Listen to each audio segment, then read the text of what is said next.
Rayalaseema lift irrigation అంశం ఇప్పుడు రెండు తెలుగు రాష్ట్రాల్లో హాట్ టాపిక్ గా మారింది. రేవంత్ చెబితేనే ఈ ప్రాజెక్ట్ ఆగిందా? జగన్మోహన్ రెడ్డి వైఫల్యం వల్ల ఆగిందా? లేదు అంటే చంద్రబాబు గారు దీన్ని తాకట్టు పెట్టారా? ఈ పొలిటికల్ బ్లేమ్ గేమ్ పక్కన పెడితే అసలు నిజం ఏంటి? అసెంబ్లీలో రేవంత్ రెడ్డి నేను చెబితేనే ఈ ప్రాజెక్ట్ ఆగింది అన్నారు. ఇది విన్న తర్వాత దీనిపైన నేను కూడా కొంత రీసెర్చ్ చేశాను.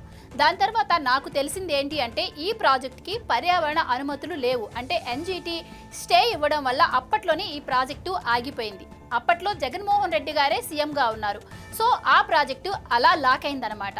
దీనికి సంబంధించి డీటెయిల్స్ ఎన్జిటి అఫీషియల్ వెబ్సైట్ లో కూడా క్లియర్ గా ఉన్నాయి. సో రేవంత్ రెడ్డి తన రాజకీయ ప్రాబల్యం చాటుకోవడానికి, అలాగే తెలంగాణ ప్రయోజనాలను తాను కాపాడుతున్నాను అని చెప్పి ప్రజలకు ప్రూవ్ చేసేందుకే ఈ వ్యాఖ్యలు చేశారు అన్నది క్లియర్ గా అర్థమవుతుంది. ఇప్పుడు వైసీపీ చేస్తున్న ఆరోపణల విషయానికి వద్దాం.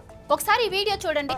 చంద్రబాబు నాయుడు గారే ఈ ప్రాజెక్ట్ ఆపారు, ఆయన ఒప్పించి ఒత్తిడి తీసుకొచ్చి నేను ఆపించానని చెప్పి స్వయంగా ఒక ముఖ్యమంత్రి రేవంత్ రెడ్డి గారు తెలంగాణ అసెంబ్లీలో మాట్లాడినారంటే, రేవంత్ రెడ్డి వ్యాఖ్యలను అడ్డు పెట్టుకుని రాయలసీమలో సెంటిమెంట్ ను రగిల్చేందుకు వైసీపీ విపరీతమైన ప్రయత్నాలు చేస్తోంది. అప్పట్లో జగన్ ప్రభుత్వం పర్యావరణ అనుమతులు లేకుండా దీన్ని కొనసాగిస్తుంది అని చెప్పి తెలంగాణకు చెందిన గవినోళ్ల శ్రీనివాస్ అనే వ్యక్తి కోర్టులో పిటిషన్ వేశాడు. డిపిఆర్ సమర్పించకుండా పర్యావరణ అనుమతులు లేకుండా ముందుకెళ్లడంతో హైకోర్టు దీనిపైన సీరియస్ అయింది. సో చట్టపరంగా ఇబ్బందులు తలెత్తుతాయి అన్న కారణంగా ఈ ప్రాజెక్ట్ ను పక్కకు పెట్టారు. దీనికి సంబంధించి జడ్జిమెంట్ కాపీ ఆన్లైన్ లో కూడా ఉంది. ఇక ఇరిగేషన్ శాఖ రికార్డుల ప్రకారం చూసుకున్నా కూడా కాంట్రాక్టు సంస్థలకు బిల్లులు చెల్లించకపోవడం, అలాగే కోర్టు స్టేలు ఉండడం వల్ల కూడా 2023 ప్రథమార్థంలోనే ఈ ప్రాజెక్టుకి సంబంధించినటువంటి మిషనరీ పనులన్నీ కూడా ఆగిపోయాయి. ఈ ప్రాజెక్టు కనుక పూర్తయితే 3 టీఎంసీల నీటిని కృష్ణానది నుండి రోజు లిఫ్ట్ చేయాల్సి ఉంటుంది.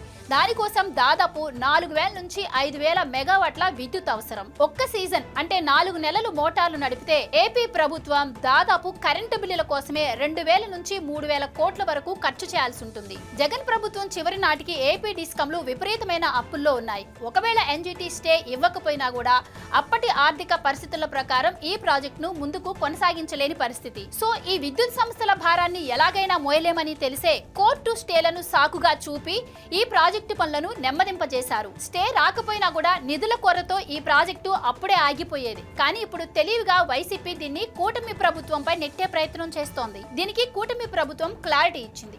అలాగే కన్స్ట్రక్షన్ జరిగినటువంటి ప్రాజెక్టును చూపించి పవర్ ఫైనాన్స్ కార్పొరేషన్ నుంచి 950 కోట్లు అప్పు తీసుకొని అది ప్రభుత్వ ఖజానాకి కాకుండా ఒక కాంట్రాక్టర్ అకౌంట్ కి ఈ మనీని సెండ్ చేయించుకోవడం జరిగింది. అయితే ఇప్పుడు అది ఒక పెద్ద స్కామ్ గా కూడా బయటపడిన నేపథ్యంలో కూటమి ప్రభుత్వం దానిపైన విచారణ జరిపే అవకాశం కూడా ఉంది. ఈ ప్రాజెక్టు కట్టడం ఒక ఎత్తు అయితే దీన్ని మెయింటైన్ చేయడం మరో సవాల్. ఇప్పుడు రేవంత్ రెడ్డి చెబుతున్న మాటలు, వైసీపీ చేస్తున్నటువంటి విమర్శలు కేవలం పైపైన కనిపించేవే. సింపుల్ గా చెప్పాలి అంటే రేవంత్ రెడ్డి చెబుతున్నట్టు రాజకీయ ఒత్తిళ్ల వల్ల ఈ ప్రాజెక్టు ఆగిపోలేదు. అంతర్రాష్ట్ర వివాదాలు, కోర్టు స్టేలు, నిధుల కొరత వల్ల ఈ ప్రాజెక్టు ఆగిపోయింది. ఈ విషయంలో రేవంత్ రెడ్డి క్రెడిట్ పాలిటిక్స్ చేస్తుంటే వైసీపీ సెంటిమెంట్ పాలిటిక్స్ చేస్తోంది. నిజానికి ఈ ప్రాజెక్టు గురించి మాట్లాడే హక్కు ఏ ప్రభుత్వానికి లేదు. ఈ విషయాన్ని గమనించి ప్రజలు కూడా నిజానిజాలు తెలుసుకోవాల్సిన అవసరం ఉంది.